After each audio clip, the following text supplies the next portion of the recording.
Hello, and welcome to episode 2 of the Sustainable Commodities Podcast, a podcast to help people navigate the ever-changing world of sustainability and sustainable commodities. I'm Barnaby Patchett, MD of 199 Agency, a marketing agency working in sustainable commodities, and with me is my co-host. Hi, it's Judith Murdoch from Murdoch Associates.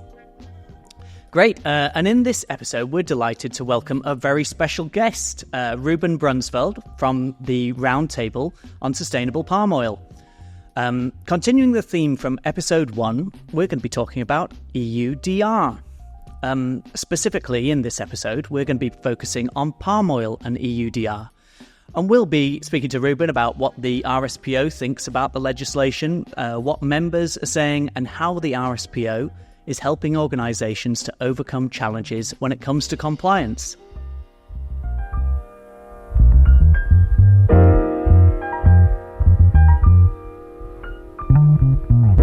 Hi, Ruben, and it's really good to see you again after the last week when the RSPO was in London for the certification CB conference as well as the members conference. So before we start, it'd be really good if you could just give us a few moments to say who you are and what you do and a little bit about your background. Yeah, hi Judith, hi Barnaby. It's really a pleasure to be here with you this morning. It was great to see you in London as well as the members. So my name is Ruben. I am Deputy Director at the RSPO with responsibility for Europe, Middle East and Africa. And I'm very involved in the European policy debates. In background, I come from a human rights background. I've worked in several capacities in European rights at national and at European level for the last 20 years. And with that, I think that's my main background. I have 3 daughters and a cat, lover of music, and in all its capacities. So that's a bit about me. Great. Thanks, Ruben. Now, before we start, I'm going to do the classic kind of journalist kind of gotcha. It's not a big one, but, last week at the RSPO Europe members meet, and a very good event it was too, you did a presentation. It was RSPO and the EUDR standard. And at the very start of that, you asked a simple question. Can you remember what it was? Oh, what did I ask? Which commodities were involved? That's exactly right. And now you were speaking to an educated room, full of food manufacturers, growers, sustainability and traceability experts. And yet, I think about a third of the room got that wrong. Now, if people working in commodities who care about sustainability and deforestation don't know what's covered by EUDR, what's the level of knowledge in the wider industry and the wider marketplace like? Oh, dangerous question. But I think, to be fair, I think it is understandable that everybody was a little bit focused on their own commodity and the area that they work with, not necessarily know all of the separate commodities involved. So maybe it wasn't that hard. And it's also you can wonder why some commodities were taken on board and others weren't. And for instance, rubber was only taken on board in the very last phase of the negotiations. So that has shifted a bit along the way as well. Great, thanks. Yeah, sorry about that. Just thought I'd throw one in anyway. Yeah. So to follow on from that, what is the RSPO's take on the EUDR? I mean, do you welcome it, or what's your overall thoughts as an organisation? Yeah, no, from the very beginning, we have welcomed this legislation, and we absolutely understand the need for it. I think the palm oil sector has come a very long way in the last 20 years. Something that has not always been recognized by the general public or the media, really how far the palm oil sector has come in sustainability in general, but also in terms of transparency, traceability, those kind of issues. But there are also limits as what you can do, especially for us as a voluntary certification. So we understand the need for this legislation. We support the idea behind it, of course. We support any legislation that is focused on non-deforestation, as that is a core part of our standards. But we have also from the beginning warned for some of the possible unwanted or negative side effects that it could have, especially in producing countries. When we look at, for instance, smallholders, there are 7 million smallholders involved in the palm oil industry who are dependent on it for livelihoods and their families and their communities. And we don't want to have legislation that excludes them and that makes actually life harder on the countryside and undoes a lot of the socio-economic investment that we have done in the last 20 years. Yeah, no, definitely. I think smallholders are a big issue. Do you think people are moving away already from smallholders in general in the industry, or do you think they're still sticking with smallholders? What we hear in Europe from our members is that there is really a willingness and a commitment to keep supporting smallholders. But the reality is that this legislation, the way it is set up, is also almost enforcing companies to externalize the risks and cut off the risks as much as possible. There is a zero tolerance for anything that comes in with deforestation in this legislation, combined with very heavy fines of up to 4% of a turnover in a member state. And that gives, unfortunately, the perverse incentive to companies to say, okay, then we're just going to cut out everything that is a risk. And that makes it very hard for us to comply, instead of investing in those situations and investing in getting those harder places on board. It's the path of least resistance, isn't it? They're going to go for what's easier and what's ultimately, as you say, less risk and potentially less cost to them.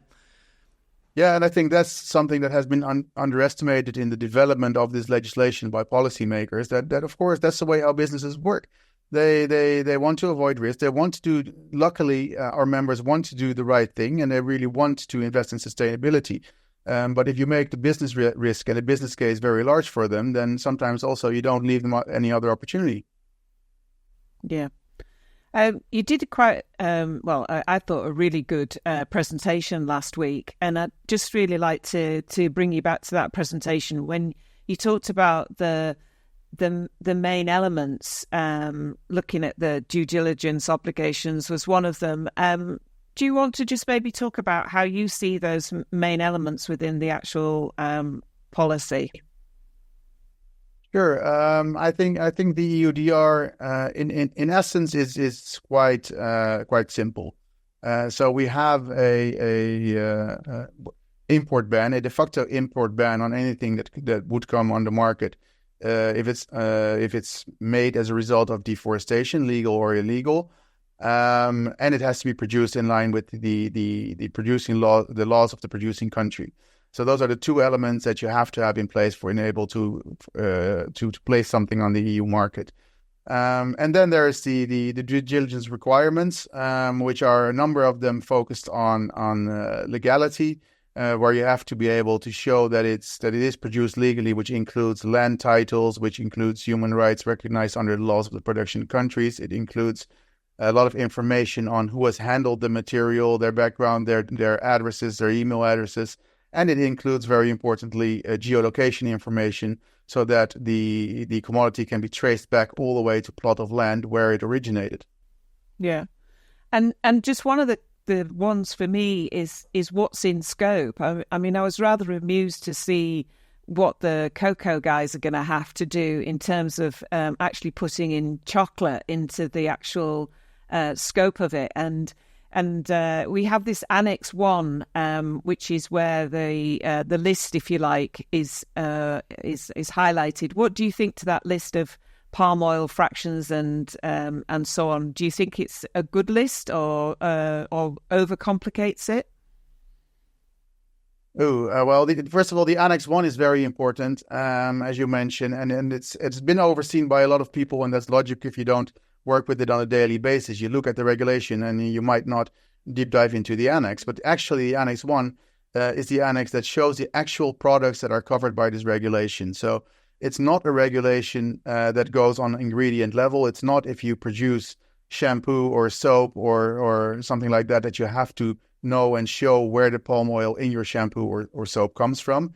It is only if you put on the market the products that are in that annex, and shampoo and soap are not on that annex. So that's already kind of limiting the scope very largely for palm oil.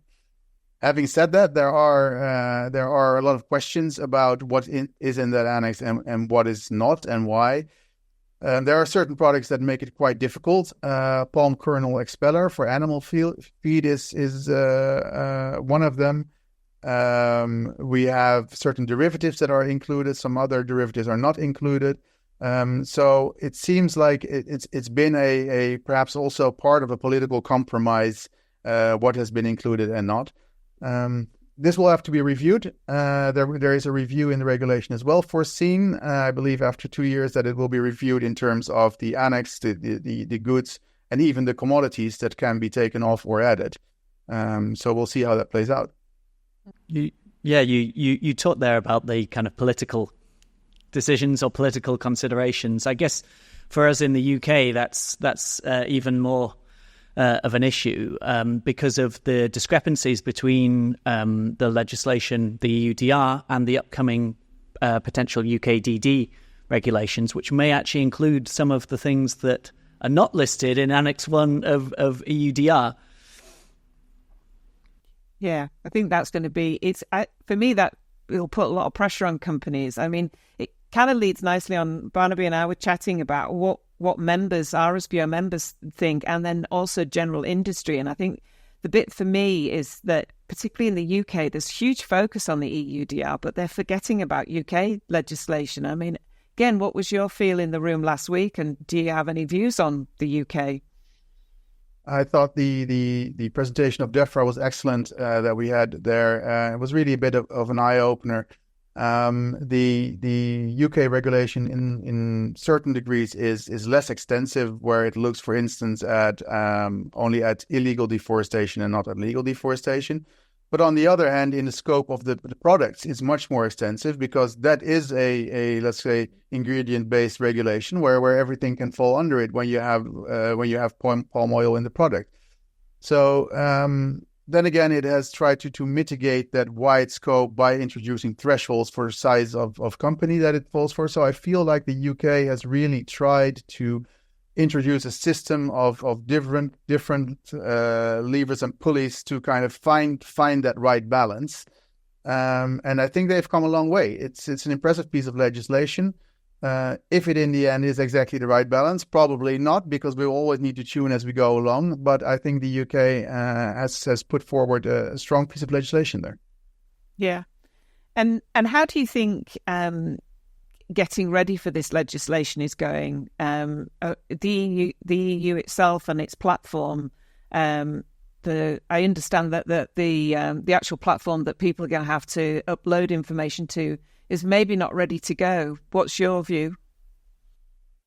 At this point, from what we hear, the feedback is that it's definitely not ready to go, unfortunately. But that's also fine. That's why it's been pilot tested to flush out the difficulties. But it is again, I think, underestimated by policymakers, the time that is required for all players along the supply chain to get ready. Everybody wants to comply, everybody wants to do the right thing, and everybody is working extremely hard. But by introducing a firm deadline of basically the 1st of January 2025 for the due diligence obligations to come into force, they have set a time path that is extremely strict. We are currently working within the RSPO to build a new system, which is really, in my view, going to be the ship that all our members can use, the system all our members can use to show transparency and traceability. We're building a new certification, trade and traceability system, which will allow producers in producer countries to upload EUDR compliant information, even if that is different or goes beyond our own standard. So that on this side of the supply chain, also members can download that and use that information to show compliance. So we think that for palm oil, we're really, really far. We're also ahead of some of the other commodities. But even for us, it will be a race against time to be done on time. Yeah. I mean, at the members' meeting last week, hearing about, am I allowed to mention the name of it, or is that under wraps? Yes. All right. Yeah. It's open out. It's out there. So Prisma, your new platform, it was something that to me seemed like one of the key things that the RSPO is doing to support members with EUDR compliance, providing that central place where they can, as you say, just download all of the information that they're going to need to comply with EUDR, whether or not the EU IT system is up to scratch. At least they're going to be able to come and get that information from you for compliance. Yes, when the whole regulation was in development, or when it was just accepted, there was a lot of discussion on should we adapt our standard to be exactly in line, because there are gaps between EUDR and our standard in certain definitions, certain important definitions. And then in the end, we realized we don't have to adapt our standards in order to help our members with compliance. We can just offer a pragmatic solution, a blockchain-based IT solution that will allow for our members to get all the information out of the system that's needed to show compliance, even if it is different information than from our standard. And that's what we're offering with Prisma, is really a one-stop shop for our members to be able to demonstrate compliance after that comes into force. And will it only be available to members? I'm guessing the answer is yes, but just to make that clear to people that you have to be a member of RSPO to be able to use it. That's usually how membership organizations work, isn't it? You can't use the Wimbledon lawn tennis club either unless you're a member of it. So yeah. Do you think you'll see an uptake in membership because of it?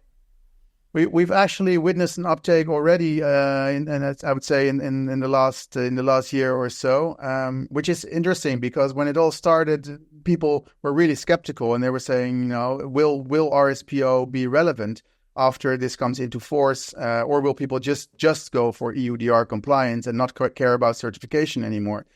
And what we really see is that people are coming towards the RSPO. The European Commission has recognized the RSPO as the go-to place, the expert place when it comes to palm oil. So I think this regulation has actually helped us to demonstrate that we are the best way for members to demonstrate compliance and to get information on all matters related to sustainable palm oil. Yeah. That's one thing about certification, that both the UK and the EU seem reluctant to accept certification. But do you think that they will more openly accept it in the future? I mean, that's certification in general, but also I'm guessing RSPO, to me, is is the front runner of all commodities in this. Would you see that certification will be accepted in the future? Well, it's been different in different EU regulations, right? We have been accepted, or certification has been accepted as a tool in certain ones. In other ones, it hasn't. Actually, in EUDR, it is specifically mentioned that you can use it for the risk assessment. And it goes up and down. It depends also a little bit who's holding the pen, with perhaps in which the DG is holding the pen within the Commission. But I think the reality on the ground, not for us, but for the national competent authorities, will show that they need certification in order to make this manageable. They're already struggling now with trying to find out how are they going to do monitoring, how are they going to do all the checks that they need to do. And they're asking, isn't there some way, an organization that has already funneled it, that has already kind of made sure that we don't need to review thousands of documents, but that there is a way that we can already have a stamp on that at a more granular level? And the answer is yes. That's how certification works. That's exactly what third parties do. So they are starting to realize that they need to give us, in their own benefit, to make this manageable. Certification has a role to play. Is there a chance that you tweak some of your own certification processes to kind of bring in line with EUDR, or is it that EUDR is going to just have to accept the RSPO are kind of the experts on it? Should it be the other way around? No, we are of course looking at what's going on not only in Europe but worldwide with different regulations to make sure that we are up to date and relevant. And at the moment we are going through a review process of the PNC, the grower standard, and we have taken some of the elements of EUDR on board and changed that in the wording of the new standard that's coming out later this year. But not to 100%. Like I said, there are still gaps, and that's why just this kind of pragmatic IT system is such a good way to move forward, because that is kind of independent of which kind of legislation you would have. You can still show your EUDR compliance. How about mass balance? I think segregated has got a clear route to mill and to its supply base, but how do you see mass balance developing? I can almost see a slightly evil laugh on your face there, Judith, for this question. Knew it was coming. Yes, mass balance, of course, is a tricky question. There's no way around that. And we're looking into that. When it comes to the Prisma system, very importantly, we have made the decision that also the non-certified part of mass balance should be able, that information to be uploaded into the system, which means that mass balance can still be used also within the Prisma system. The question is, how do you make sure then that the information of the non-certified part is actually correct? And that's a question that we're still looking into to make sure that, we get that part also correct, or that we know how to deal with that, because some kind of verification on the non-certified part of the mass balance is one way to go. You could also just leave the legal responsibility with the one that uploads it. So there are different ways that certifications are looking at that, but it is a difficult one. Now that you touch upon it, if you allow me one more minute, I do think it's important to make this point also, that the European Commission consistently keeps putting that message out that mass balance is not consistent with EUDR and that it would not be compliant. But that is because the European Commission defines mass balance as the mixing of EUDR compliant with non-EUDR compliant material, which is not allowed.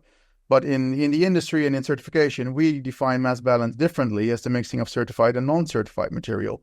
And that is possible as long as you make sure that for the non-certified part, it's also deforestation-free and legally produced. So that's an important point to make, perhaps, to assure people that mass balance is still an available system also under EUDR, as is the credit system or the book and claim system. There are a lot of people who think that this is the end of book and claim, which is not, because we really encourage European buyers and companies to keep using book and claim, especially to make sure that we include smallholders for whom that's a very important supply chain model. Yeah, no, definitely. Independent smallholders, it is a big difference to them, and I have seen that people are still buying credits and definitely trying to buy smallholder credits. So yeah, that's a really good point. Yeah, definitely.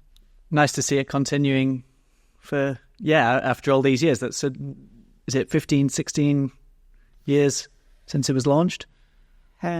Yeah, it could be, because certainly Barnaby and I, that's how we first met, when we both worked on Green Palm, which was the forerunner, obviously, to RSPO credits, showing our age there. But yeah, I mean, a lot of people thought it wasn't relevant, but credits are used elsewhere, and I think it's just important where people do see that smallholders not included to actually buy credits as an additional aspect of their policies and support for sustainable palm oil on the ground, I would guess. And the key word is perhaps they're additional, right? Because we have to be honest and open and also recognize that it will come at a cost. And it is a cost. But if European companies are serious about their commitments that they have made and the beautiful words they have spoken about smallholder inclusion over the years, then this is the moment to show it and make sure that you keep them in your supply chains and not just let them go because it comes at an extra cost. Yeah, definitely. Yeah. Is there any last thought that you might have on the EUDR and, what are the key challenges that are facing the EUDR at this stage?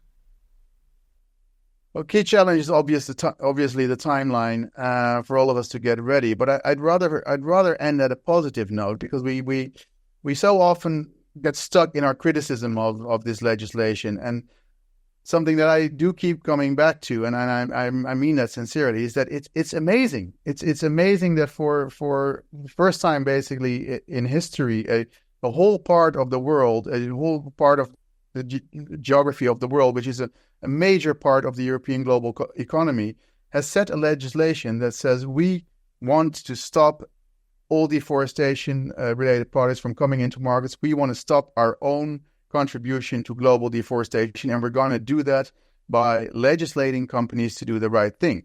I think that's a huge step forward in terms of sustainability, in terms of showing the world, because Europe is front runner in this field, and showing the world that we can do it, that we can end deforestation if there's a will and if there is the ecosystem in place to do that. Europe is leading and is taking a new step here, and I think that is absolutely fantastic.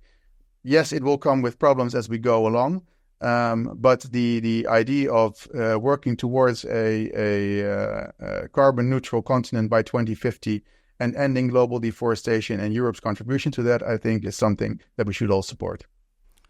Well, I think that's probably a lovely place to end on a positive note.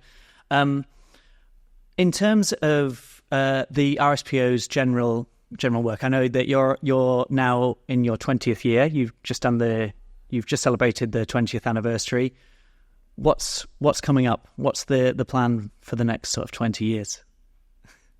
Oh, the next 20 years that's it's a big question. Maybe just for the future. But I think what's coming up, I mean, RSPO has really strengthened its efforts especially over the last couple of years as an organization.